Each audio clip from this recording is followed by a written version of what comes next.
Hello, everybody, and welcome to today's webinar. My name is Elena Sturman. I am the President and CEO of the Glaucoma Foundation. The Glaucoma Foundation has been raising awareness, identifying and funding innovative research, and supporting patients and their families on their glaucoma journey since our inceptions over 40 years ago. We strive to be a reliable source for patients and their families through our website, newsletters, and webinars such as this one. I am very excited to be here with one of the world's leading glaucoma researchers, Dr. Thomas Johnson, to catch up on the latest development out of his translational neuroscience lab at Johns Hopkins. The Johnson Lab is dedicated to advancing vision restorative treatments for patients with optic neuropathy.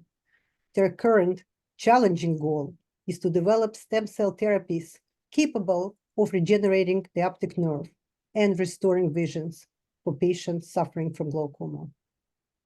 This advance represents a major step forward towards eventually developing new treatments for reversing blindness. The Glaucoma Foundation is very proud to be a supporter of this remarkable work.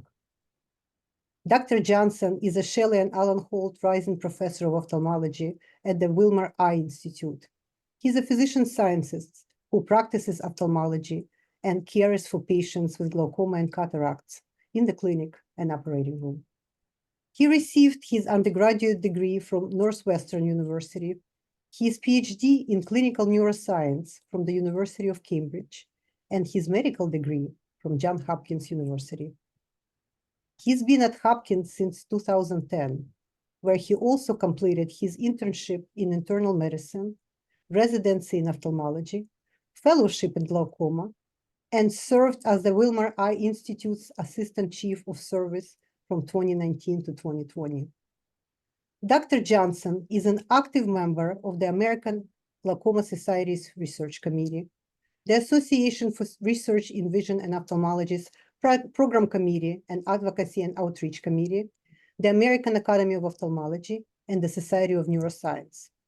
In addition, he serves as the Director of Organizing Committee for the International Restore Consortium. You'll hear more about Restore Consortium during today's webinar. For those of you who are joining for the first Dr. Johnson's webinar, this is a continuation of his work. He did a webinar for the Glaucoma Foundation about a year and a half ago, and to date, it's the most watched webinar on our website with over 70,000 views. If you didn't see the first one, I would really recommend to go to our YouTube and see the first webinar.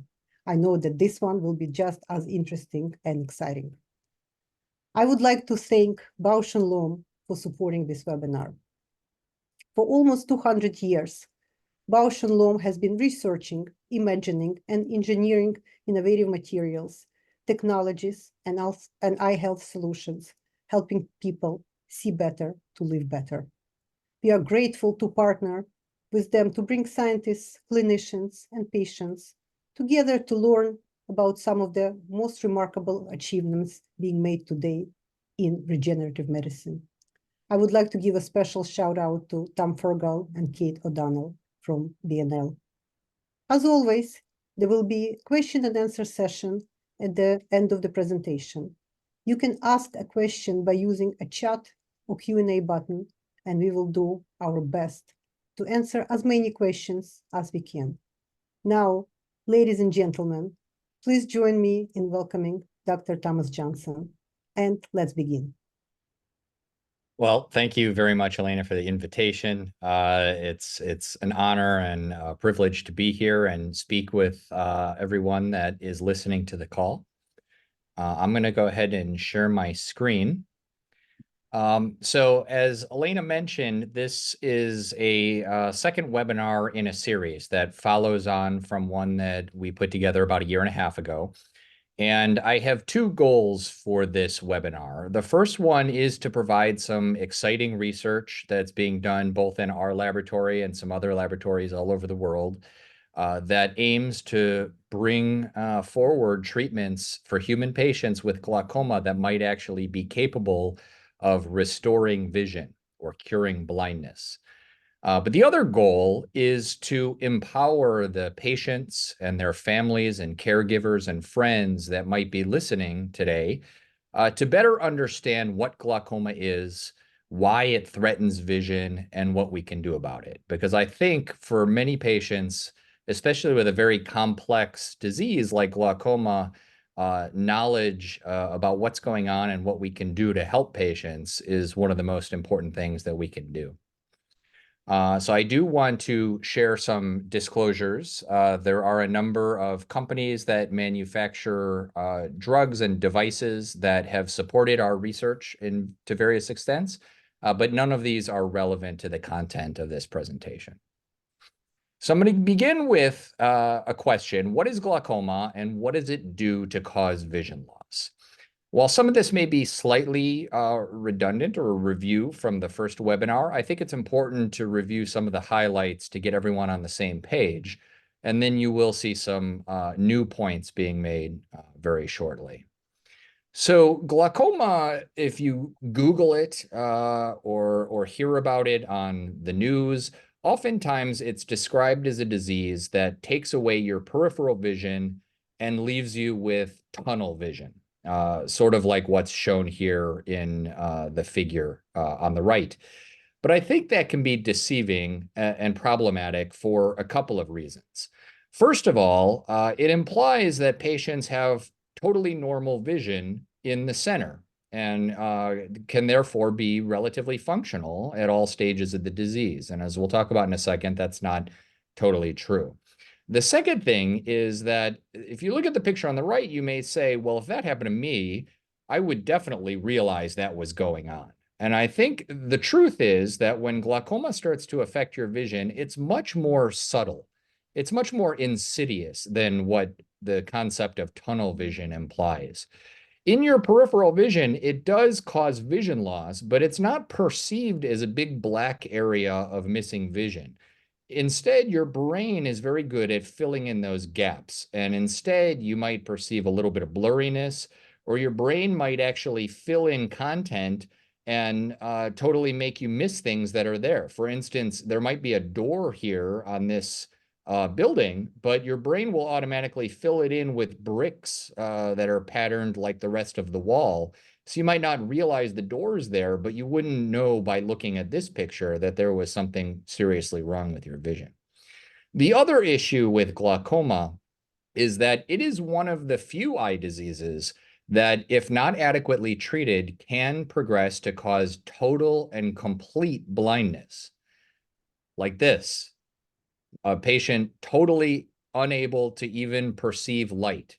They could be in a dark room with a spotlight shown right in their eyes, and they wouldn't know if that spotlight is on or off. Now, the trouble with glaucoma and why we take it so seriously as clinicians and why we're so motivated to develop new treatments for it is that vision loss from glaucoma is irreversible. When the doctor looks in the back of a patient's eye, one of the structures they're looking at is the optic nerve as it enters the back of the eyeball. This is a picture of a healthy optic nerve, which I often describe as sort of a donut with a rim of dough, which is healthy nerve tissue on the periphery, and then a little hole or pit or depression or cup in the center, which is like the hole in the donut. There are many optic neuropathies that are not glaucoma. There are optic neuropathies, optic nerve diseases that can be caused by poor blood flow, inflammation, compression, or trauma. And those can take away vision. But when they do so, when the doctor looks in the back of the eye, they'll typically see an optic nerve that looks pale, yellow, or white. Glaucoma is the only optic nerve disease that changes the actual shape of the optic nerve. It takes away the dough in the periphery of the donut and expands the hole in the middle, or the cup. We call this cupping or excavation of the optic nerve. And this is what the doctor is looking at when they're looking in the back of the eye and inspecting the optic nerve to try to determine how severe glaucoma might be or whether it's gotten worse since the last visit. Now, a few truths about glaucoma are that there are treatments, and that's great. We can effectively slow down or halt the progression or worsening of the disease for the vast majority of patients in whom it's been diagnosed. But treatments don't always work as well as we would like, and there are patients that continue to experience vision loss despite our best efforts to treat them. And because the disease is so insidious and sneaky, many patients are diagnosed only after severe vision loss has already occurred. Now, in order to better understand what I've been talking about when I say that glaucoma is an optic neuropathy or an optic nerve disease, I want to show you some pictures. This is a cross-section of a face where the bones of the eye socket have been cut through so that you can see the back of the eyeball and the structures that come off the back. This yellow tube coming off the back of the eyeball, this is the optic nerve. And that tube actually goes through the back of the face and into the brain. So that yellow tube is represented here by these green and orange lines coming off the back of the eyeballs and entering the brain. And they eventually connect to one of several places inside the brain that are important for receiving information about light, about pictures entering the eye, and allowing a person to turn those into a visual signal that we interpret as vision. So the optic nerve is the connection between the eyeball and the brain. The optic nerve itself, though, is composed of millions of fibers of very specialized nerve cells that are found inside the eye. These are called retinal ganglion cells, or RGCs. So on the left is a picture of a retina in which just a tiny fraction of the RGCs have been labeled in blue. There's maybe a few hundred RGCs here that are labeled, but this retina actually has probably 50,000 RGCs in it. So you can see a few things from here. One is they have little dots where the cell body is located. They're fairly regularly spaced over the surface of the retina, and they all have this line coming off of them that heads towards the center of the retina. This line is a little fiber called an axon that is allowing the cell body of this retinoganglion cell in the retina to go through the eyeball into the optic nerve and communicate with the brain. If we took a microscopy photo like this and zoomed in at higher magnification, this is what a handful of those RGCs would look like. So they have a bright dot in the center. Again, that's the cell body.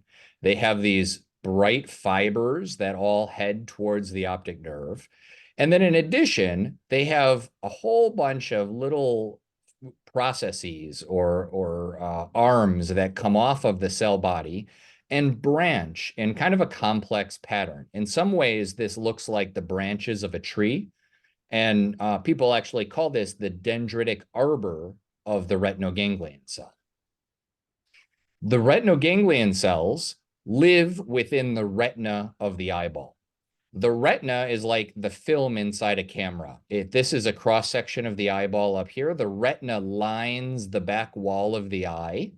And as light comes in and is focused onto the retina's job is to turn that light into a picture that your brain can interpret.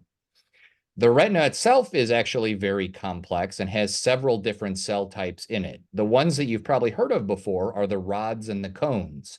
Those are photoreceptors, and they absorb light and convert that into an electrical impulse. And those are the purple and yellow cells back here. These cells, in turn, communicate with other cells in the middle that then turn that signal into a communication that goes to the RGCs in the front of the retina. And then those RGCs send that signal through a fiber that goes out the back of the eye. So this is a schematic of that, and this is actually a histological section of a real retina, so you can see what these little cells look like. Now, I want to go into a little bit more detail, but at this point, what we can say to clarify why glaucoma causes vision loss is glaucoma is a disease that kills retinoganglion cells. Human beings are born with between 300,000 and 3 million retinoganglion cells. And they're the only RGCs that we get for our whole life. They don't repopulate or turn over or regenerate with time. So as they die, they're gone forever. And as glaucoma accelerates the death of RGCs, this effectively disconnects the eyeball from the brain. So to foreshadow a little bit, what I'm going to be talking about with our research is we are trying to restore vision that's been lost for patients with glaucoma by reconnecting the eyeball to the brain. And the way we think we can do that is by taking human stem cells, turning them into new RGCs, and then transplanting them into the eyeball so that they can take up residence within the retina, that lining of the back wall of the eye, grow new fibers through the optic nerve, and then reconnect to the brain. Now, this is a very complex task, and I'm going to go over some of the challenges and also some of the achievements that we've made so far. But before we do that, I want to spend a little bit more time helping everyone understand the fine details of how the optic nerve works and why damage to the optic nerve causes vision loss. So we're going to try to answer the question, how do RGCs and the optic nerve connect the eye to the brain?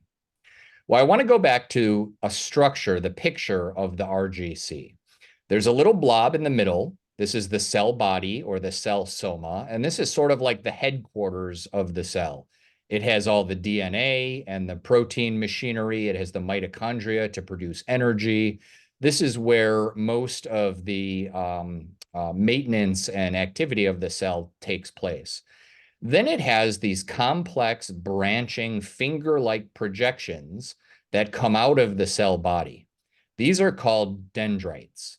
And the dendrites are sort of like the listening arms of the neuron. Then there's also one single fiber that is a special type of fiber. It comes out from the cell body and it projects away from this neuron to go to different cells around it. All nerve cells in the central nervous system have one of these axons. And in the optic nerve, the axon of the RGC goes through the optic nerve and into the brain. This fiber, the axon, is like the talking arm of the retinal ganglion cell. Okay, so keep in mind these two functions of these different types of processes that come off of the cell body. Now, to give you an example of how communication within the visual system works, I want to give you two analogies. The first one is like the old children's game of telephone. If you're not familiar with this, the game would be you'd have a bunch of children in a line, and the first child would think of a word and then whisper it in the ear of the second child, who has to hear what that word was correctly and then whisper it to the second child, and then so on and so on. And usually what would happen is the whisper would get misinterpreted. They'd hear peas instead of bees, and then knees, and then it turns into cheese. And by the time it gets to the last child, it's a totally different word.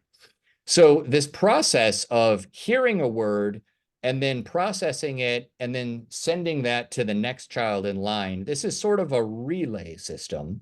And that's how the visual system works. The information about light entering the eye is started by one cell that then passes that on to another cell down the line, and another cell and another cell until it gets to the brain. The other analogy I want to give you is like that of the TV that might be sitting in your living room.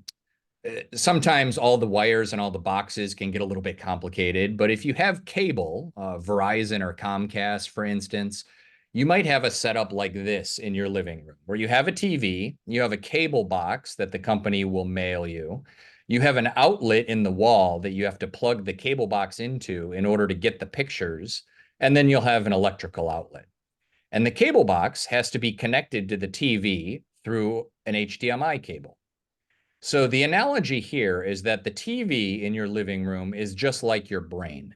If you have a picture on the TV, that's like seeing what's right in front of you with your eyes. The cable outlet are your rods and cones. That's where the picture is coming from. The light entering your eye is turned into an electrical signal by the rods and cones. So that makes the cable box your retinal ganglion cells. The rods and cones are sending a signal to this box, but then this box needs to do some computations and decoding and interpretation in order to process that signal and get it to the TV. And of course, in order to get that signal to the TV, you need to have the box plugged into the TV. The HDMI cable connecting the TV to your brain, or the TV to the cable box, is your optic nerve. Okay. Again, this is the listening part of your retinal ganglion cells. They're listening to the message sent by the rods and the cones. And this is the talking part of the retinal ganglion cells. They're sending that message to the brain. So just to drive the point home and do the analogy backwards, if we have a retina here and a brain over here, the brain is your television. The rods and cones that sense light are the cable outlet. The retinal ganglion cells in the top of the retina are the cable box, and the HDMI cable that connects the eyeball to the brain is the optic nerve. Now, what really is the optic nerve? Now, hopefully this picture isn't too graphic. This is the only kind of medically questionable picture I have in here, but this is a picture from a dissection like a medical student might do in their first year of medical school. And what's being picked up by the forceps here is the optic nerve, and it's been cut in half so that you can look at what's inside of the optic nerve. This is the structure. It's got a sheath around it, which is kind of like insulation on a cable. And then it has this yellow mushy goop in the middle, which looks like nothing to the naked eye. But if you put it under a microscope, you can see that this stuff in the middle is actually composed of a whole bunch of tiny little circles put together. And what you're looking at in cross-section are the axons of retinal ganglion cells, the fibers of those nerves running through the optic nerve on their way to the brain. So the reason I like the television analogy is that in many ways, the optic nerve itself is like a fiber optic cable. If you've ever taken a cable and cut it in half, it's not just one piece of conducting wire. It's actually a whole bunch of little tiny wires that are wrapped together inside of a sheath. And that's what the optic nerve is. It's all the fibers of your millions of retinal ganglion cells communicating information about vision to the brain. Now, let's get even a little bit more detailed. How do retinal ganglion cells actually receive and send communication to other nerve cells? What is the language that nerve cells use to talk to each other? So here's a schematic of two nerve cells. There's a green nerve cell on the left, and it's talking to or sending a message to a blue nerve cell on the right. The dendrites up here in this particular scenario aren't doing anything because this green neuron already has the signal it wants to communicate. And it's sending that signal through its axon, through its talking arm to get to the blue cell. And the blue cell is listening to the green cell with its dendrites, the listening arms. At the point where the axon is touching or coming in very close contact with the dendrite of the blue cell, there is a very specialized structure called a synapse. The synapse is the communication port between nerve cells. This is sort of a stylistic rendition of what a synapse might look like at very high communication. This is the axon terminal of the green neuron. This is the dendrite of the blue neuron. They come very close together, but they have a little gap. And in that gap are a bunch of little tiny balls or spheres. These balls are packed with chemicals called neurotransmitters that are released from the cell sending the signal. They cross this tiny little microscopic cleft, and then they bind to little receptors like locks in a key onto the dendrite of the cell receiving the signal. And once they bind, that tells this signal, this neuron here, that there's a message that's been received, and then that gets propagated. So retinal ganglion cells, because they're relay neurons, they have sort of two sides to them. They have the listening side, the dendrites, where they're receiving information about light entering the eye from inside the retina. And those synapses are located within the retina in a very special layer that's shown by the boundaries of this blue box here. So you can see each of these retinoganglion cells have little dendrite processes that are contacting the axons of bipolar cells, and the synapses between these cells are what allow communication to occur so that retinoganglion cells can receive information. This is the listening synapse or the input synapse of an RGC. Then the RGCs are responsible for sending that information to the brain. So that impulse goes through the optic nerve and into the brain, where another synapse with a brain neuron occurs and starts to excite or send that information to the brain. Now, how neurons actually communicate is through more or less electricity. If you were to put an electrode inside of a neuron and then look at its voltage over time, when a cell gets excited and it's communicating something, the voltage has a very sudden change, a spike in the voltage of the inside of the cell relative to the outside of the cell. And you can plot that over time. Now, it's worth noting that this is a very tiny voltage. This is not something that you would feel. You need sophisticated equipment to measure this. And the time scale here is in milliseconds, 1/1000th of a second. So this occurs incredibly quickly, but it's measurable. Now, if a nerve cell is very excited, it will have these changes in voltage, which are called action potentials, and they'll occur repeatedly. And if you plot the action potentials of nerve cells over larger time scales, like 30 or 60 seconds, the graph will turn into something like this. What you're looking at here is a nerve cell that starts off quiet without any of those action potential spikes. And then all of a sudden it starts to spike a bunch. And then it becomes quiet again. And then it spikes for a longer period of time and becomes quiet, more spiking, quiet, more action potentials, and then quiet. And then another nerve cell that's sending a different message has a different pattern here. It's quiet, action potentials, quiet, action potentials, and then many more starts and stops to the action potentials. So if you think about this, this is kind of like Morse code for a nerve cell. That's the way they talk to each other. A picture here, these are soldiers during World War II tapping their little Morse code to send messages across the Atlantic through fiber optic cables. Now, when cells are firing action potentials, that is encoding messages that the nerve cells will communicate from one cell to another. So that's what your retinoganglion cells are doing to tell your brain about what you're seeing, is it's firing action potentials very rapidly that encode the picture of the thing you're looking at.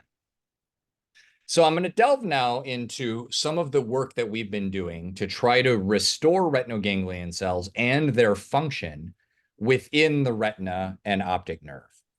I'm going to give you the punchline first, and then I'll tell you how we know what we've done. The punchline is that we have successfully transplanted human stem cell-derived retinoganglion cells into eyes, and we've achieved formation of synapses between these donor neurons and the recipient retina. So we know that when we transplant these new RGCs into recipient retinas, they're actually receiving communications that start with the rods and cones about light entering the eye. So we began our work by just transplanting retinoganglion cells into the eye. We have special stem cell lines where we can make our transplanted cells red so that when we take microscopy photos, we can trace them over time and see what they're doing. And this is a three-dimensional rendering of a piece of retina where we've transplanted human RGCs in red. And you can see that several weeks after transplantation, they survive and they grow processes, just like what I was talking about, those dendrites and those axons. But the problem is those processes that they're growing are on the surface of the retina. They're not growing down into the retinal tissue, which is where they need to be if they're going to actively communicate with other cells of the retina.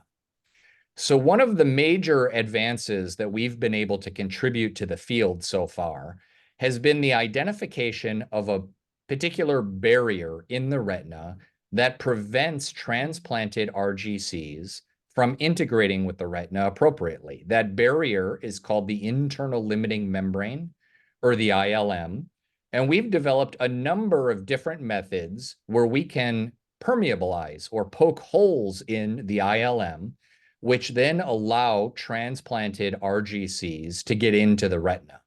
So this is an experimental paradigm of an example of an experiment we might do where we permeabilize the ILM with an enzyme called pronase E. And then a couple of weeks later, we transplant these stem cell-derived neurons into the eye. And then a couple of weeks later, we take the retina and we look at it under a microscope. And this is an example of what a retina with transplantation and good engraftment of these neurons might look like. Each of these little dots is a retinoganglion cell. And in some ways, this looks like that green picture I showed you several slides ago, where the cells have a cell body. They're putting out little processes, little dendrites right around them. And then remarkably, many of these cells have a long fiber that goes right to the center of the retina. These RGCs are extending axons that remarkably know how to get to the point of the eyeball where they can get out of the eye, enter the optic nerve, and begin making their way to the brain.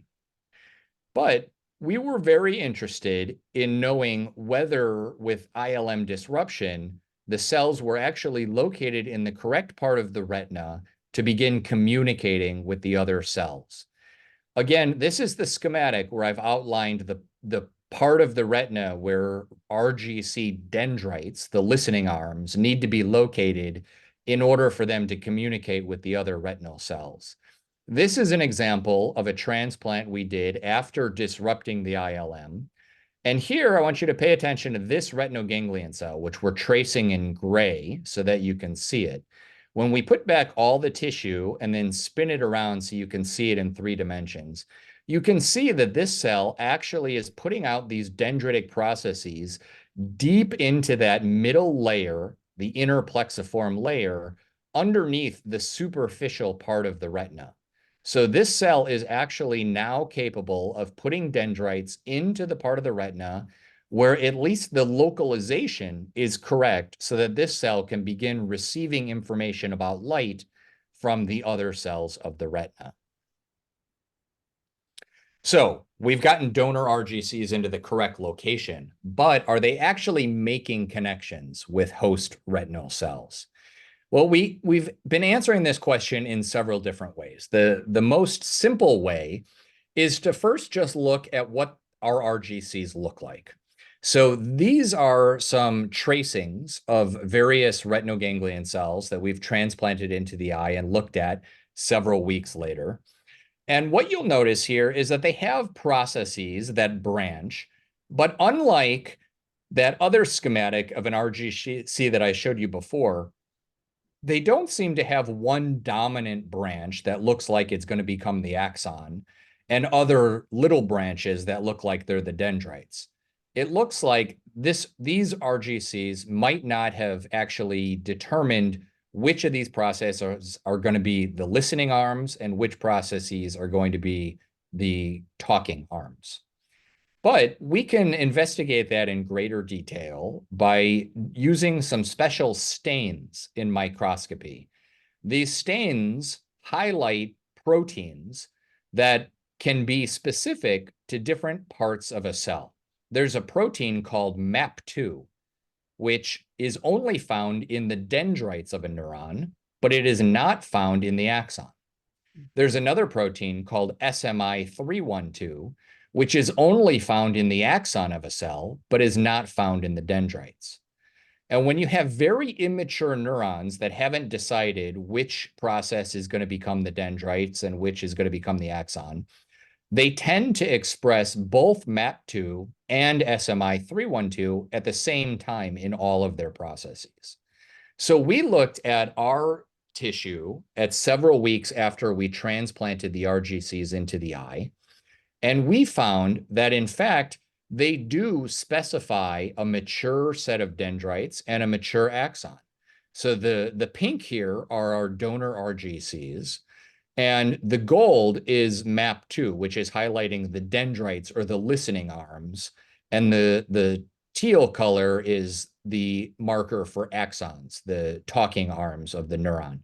And these do not overlap. So they're being expressed in different compartments of the cell. And whenever we looked at the arms that were within the retina near the other cells that we're supposed to be listening to, those tended to express the dendritic marker, but not the axonal marker. And if we instead looked at those very long processes that were traveling over the surface of the retina to get to the optic nerve head, those expressed the axonal marker SMI312, but not the dendritic marker. So we at least know that our donor RGCs are figuring out which part of the cell is going to receive information from the retina and which part of the cell is going to try to communicate that to the brain. Now, we next took a closer look at those communication stations that form between cells that are talking to each other, those synapses. Using a similar technique where we can stain histological tissue to look at specific proteins, we stained proteins called synaptophysin and PSD95, which are a different set of proteins that are only found at synaptic terminals. So they're only located at the places where synapses are forming. And we were able to find that both proteins co-localize to these little microscopic dots on the listening arms, the dendrites of our RGCs in the retina. So this was pretty good structural information that gave us some confidence that not only were our donor RGCs extending dendrites into the retina, but they were also forming synapses. Now, the real question is, are these RGCs actually communicating? Do they hear anything at all from the cells that they have formed synapses with? This is a little bit of a difficult question to answer. This is advanced neuroscience, where traditionally the method to know if a cell was communicating was you had to measure its voltage, like I told you before, that Morse code communication of neurons. To measure the voltage of a neuron, you have to create an electrode out of a tiny little piece of glass and then look at that neuron under the microscope and penetrate the cell with that electrode that's hooked up to a lot of sophisticated equipment to measure the voltage over time. This is a very challenging technique. It's a very time-consuming technique. And you can spend an hour or 2 hours trying to get information from one single cell. If we're transplanting 50,000 cells, it would take us years and years and years to do the experiments necessary to know whether communication was taking place. So we've turned to a different method, which is a newer cutting-edge technique called optical electrophysiology. Now, in order to understand how this works, I'm going to take you back on a little bit of history that's very pertinent to biology. You may be wondering why I'm showing you pictures of green fluorescent jellyfish. And that's because decades ago, there were biologists that noticed there were jellyfish swimming in the ocean that were fluorescent green when the right kind of colored light was shown on them. By doing pretty sophisticated molecular biology, it was determined that the green color and fluorescence of these was due to a protein that was encoded in the DNA of these jellyfish, and that was named green fluorescent protein, or GFP. Over the years, scientists have engineered that protein to change its color to the entire spectrum of the rainbow, and we can even put that DNA into the nuclei of other animals, and we've created fish that are fluorescent orange or green or red. There are mice that are fluorescent in all different colors, flies. Basically, any animal that you can think of can have a fluorescent gene mutation inserted into it. And this was such an important discovery and provided such a robust tool for the field that the discoverers of fluorescent proteins were awarded the Nobel Prize in 2008. So how are we using fluorescent proteins? Well, several years ago, there were some scientists at the Howard Hughes Medical Institute that developed a newly engineered type of protein that was based on GFP, but it had some unique extra properties. It wasn't stably fluorescent all the time. It could change its fluorescence and become brighter or dimmer. And the brightness of this molecule was controlled by how excited a neuron was, if it was found inside of a neuron. So as a neuron was quiet and not firing action potentials, it's not tapping on its little Morse code indicator there, it would be very dark and hard to see. And then if it received communication from another neuron and got excited and started firing action potentials, then this molecule would become much brighter and easier to see. So you can actually take movies of neurons over time and see these cells flickering, which is indicative of their neuronal activity changing as a function of time. So how have we utilized that in our work? Well, we have engineered human stem cell lines to express this green fluorescent indicator of neuronal excitation. And this is an example of a microscopy image where we have a bunch of retinoganglion cells that are fluorescent based on that special molecule. And we've taken movies of these retinas over time, and then we measure how bright each cell is as a function of time. And that's what's plotted here on this graph. Now you'll see that there's 17 different RGCs that we've analyzed, and most of them start off with almost no change in their fluorescent brightness. And then right after this orange line, all of a sudden they get much brighter for a second or two, and then come back down to be as dim as they were at the beginning of the movie. And that's because at this 10-second mark, we flashed an image at the retina. And that image was recognized by the rods and cones, which then passed an electrical signal on to these RGCs and made these RGCs get excited. And we were able to capture that in a movie. Now, sometimes these graphs are difficult to interpret or maybe not that impressive, but I think a movie is worth 1,000 words. And here you see a movie of a whole bunch of retinoganglion cells sitting in a retina. And at every 10 seconds, you can see suddenly they get very bright and then they get dim again. And so what you're looking at here are retinoganglion cells in real time, and you're watching them communicate their Morse code to tell the other cells around them about the picture that's just been shown onto that retina. Now, we've done this in several different ways. We've done this in retinas where we look at the normal RGCs that were there from the beginning of life, and we show that our method works very well to demonstrate the Morse code activity of these neurons every time we show a picture to the retina. But importantly, we've also done this with our transplanted RGCs. And every time we shine a light, a good proportion of those donor RGCs become responsive to light. So they are actually receiving the information about the picture that's entering the eye. Now, for those of you on the call that may be scientifically savvy, you may be asking yourself, well, how do I know that they're receiving information about light from other cells? Maybe they just can detect the light themselves. Maybe they're behaving like rods and cones. And we checked that by putting a special chemical called cobalt chloride into the recording bath. Cobalt chloride will prevent the release of those little neurotransmitter balls at the synapse. So it silences communication between neurons. And when we silence that communication, suddenly these retinoganglion cells no longer responded to the pictures that we were showing onto the retina, showing that truly they were receiving that information through communication with the retina into which they were transplanted. Now, I do want to make a note that we are a very translational lab. As I'm a clinician scientist, I am doing this work so that we can eventually help human patients. And I just want to bring you up to date on a couple of things we've done, thinking about how we can translate this to humans. First, we've done transplants in human tissue from post-mortem tissue donors and demonstrated that we can get good integration of these stem cell-derived RGCs, just like we did in our other model systems.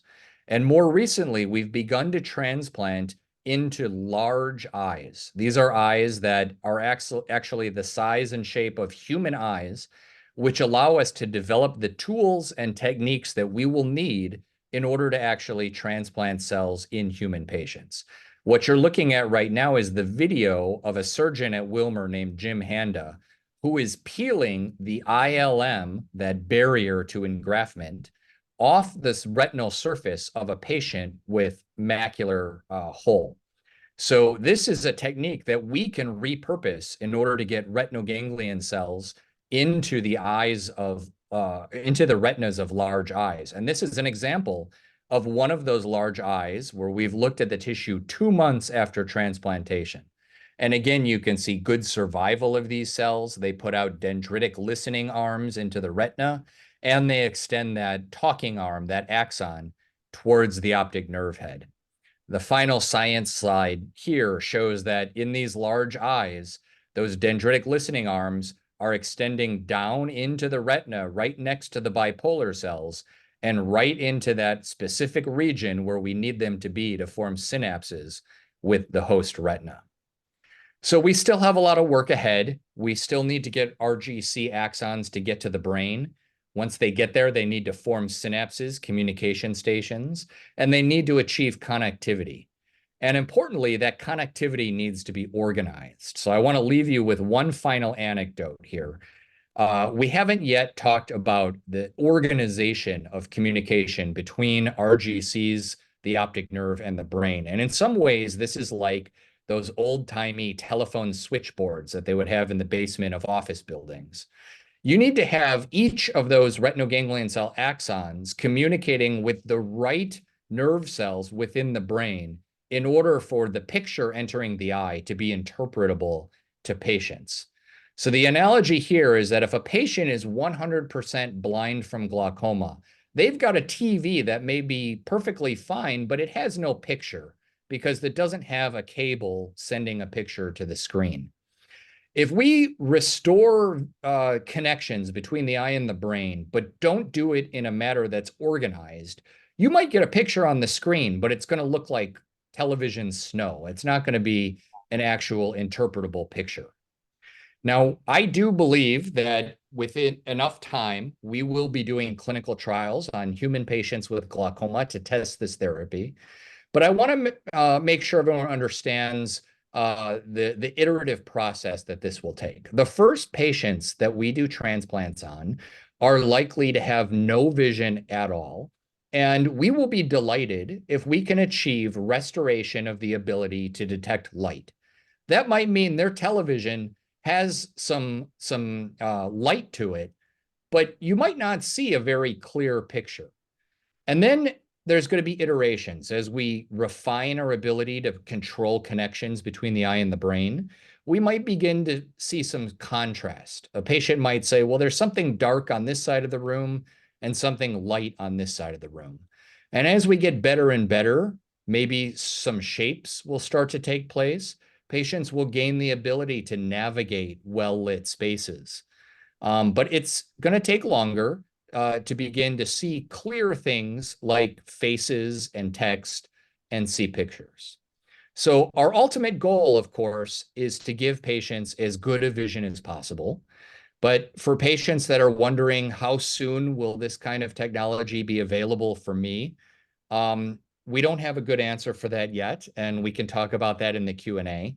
But the other thing to understand is that this is going to come, I think, in increments, and it will take a shorter amount of time for us to give people light perception and the ability to see movement. It will take longer time for people to see more and more nuanced types of vision. I'll end with a quick plug for the Restore Consortium because Elena mentioned this. This is an international consortium of scientists and clinicians who are all interested and passionate about vision restoration therapies for optic nerve diseases, including glaucoma. So for all the patients and caregivers on the call, I want you to know that there are over 300 scientists that are part of this consortium all over the world that are working hard to make this a reality for patients with glaucoma. And then I'd like to end briefly by just thanking the people in my lab and my collaborators who have worked so hard on this to bring us to where we are and where we'll be going in the next few years. If anyone has questions, wants to reach out to me or look at any of the resources on our website, the information is provided here. And then lastly, I just want to thank those who have funded our work over the years, especially the Glaucoma Foundation, who has been not just a fantastic steward of information and support for glaucoma patients, but who have been really instrumental in funding this this sort of visionary, transformative research that is still at early stages. And while it's coming along, this is difficult work that is going to require time and resources in order to make it a reality. So I want to express my sincere gratitude not only to the Glaucoma Foundation, but to all of the people who have donated to them to make this work possible. So thank you very much, and I'll be happy to take questions. Thank you very much, Dr. Johnson, for this fascinating presentation, giving us a glimpse into the future, really, truly revolutionary. People have been writing a lot of questions. We have time for a few of them, so let's just delve into questions. So I'm going to start. This is not a question, but this is a comment. Such exciting research. I pray to God. I pray God will give you all the wisdom. So that's very, very, very nice. Now let me actually get to the questions. Oh, somebody, Tom, somebody mentioned that your QR code is not working. So something to look all right. into. Yes. I'll look into that, but johnsonlabjhu.com should work. Thanks. So here's the first question. If you were able to perfectly replace all dead RGCs, how quickly would the brain adapt, reprogram itself to use them? Would it be as if vision loss had never occurred? Good question. I don't know that we know the answer to that. And partly the answer depends on something called plasticity, and that's the ability of the brain to learn and adapt to new inputs over time. People say that if you lose one sense, your other senses are heightened. And to some extent, that's true, that your brain devotes more energy and rewires a little bit to process information coming into it differently. And so when I talked about the analogy of the switchboard for telephones, we're thinking that in order to get the best possible vision, we believe if we could perfectly replicate the connections that were there in the first place, then there's not much plasticity or learning that would need to occur. Hopefully, the brain would just interpret the signals as though they were the original ones coming into the eye. But I think, that's going to be a really challenging thing to do, to actually maintain that high level of organization. And what we're hoping is that it won't be strictly necessary, that if we can get the switchboard plugged in roughly the right way, maybe the phones are plugged into the sockets corresponding to the right floor, but maybe not the right desk, that the brain with time will be able to have plasticity and reorganize some of those inputs in order to interpret the vision. And if that's true, I don't think we really know how long that would take, but patients that have a stroke and have synaptic plasticity that helps them regain some function over time, that can occur over a period of months to years. So it remains to be seen. I think we need to get to the stage where we're getting those connections in the brain, and then we'll be able to experimentally test questions like that and have a more precise answer for you. Thank you very much. Next questions. Are people who are born with more RGCs are equally susceptible to glaucoma as those born with fewer ones? It's a good question, and that's sort of a difficult one to answer as well. What I can say is that the more RGCs you're born with, the larger your optic nerve tends to be, which makes sense. There's more fibers in there, so it has to be larger. And epidemiologic studies suggest that people with larger optic nerves are actually more likely to get glaucoma than people with smaller optic nerves. So to some extent, more RGCs may predispose to some extent to developing glaucoma.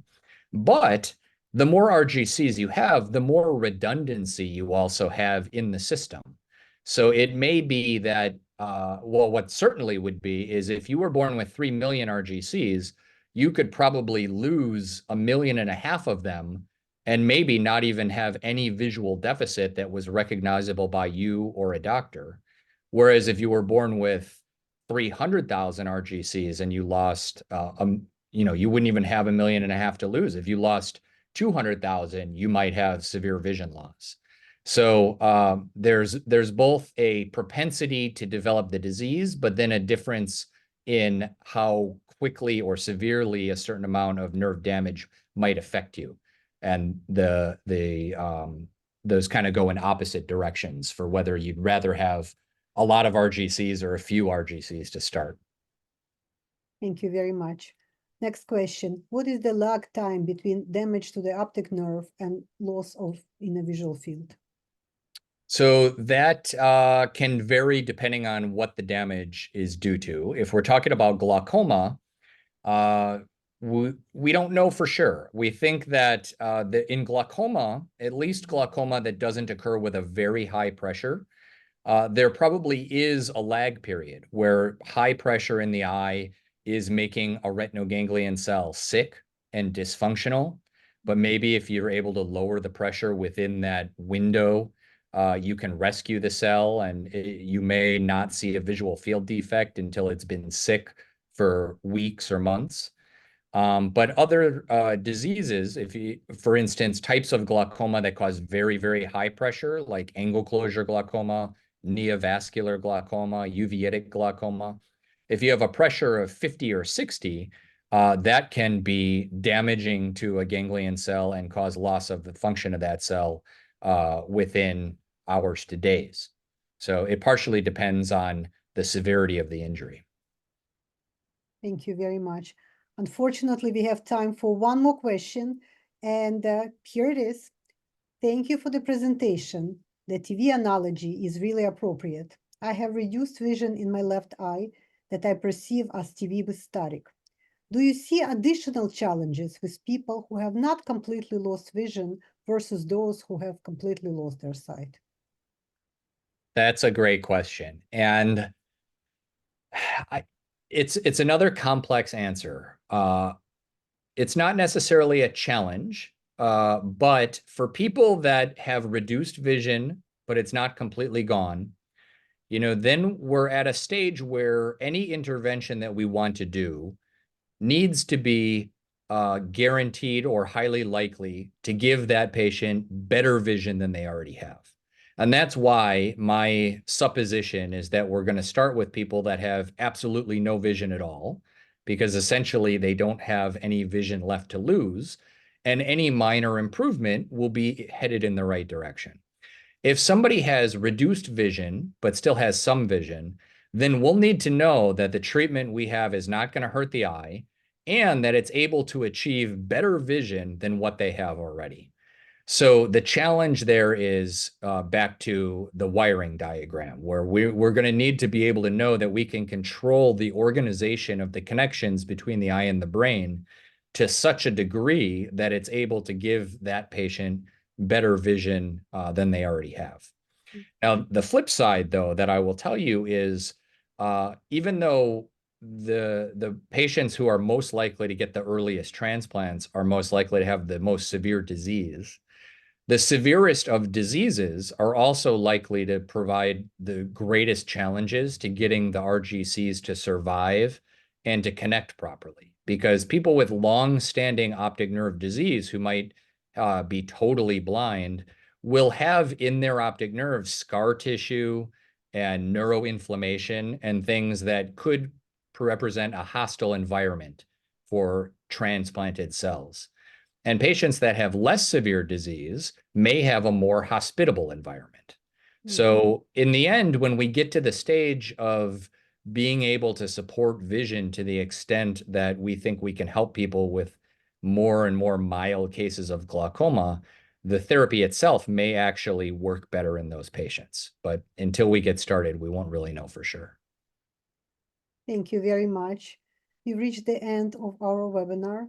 I would like to thank Dr. Johnson so much for this very exciting presentation, for doing this revolutionary, innovative research, and for giving hope to many thousands of patients.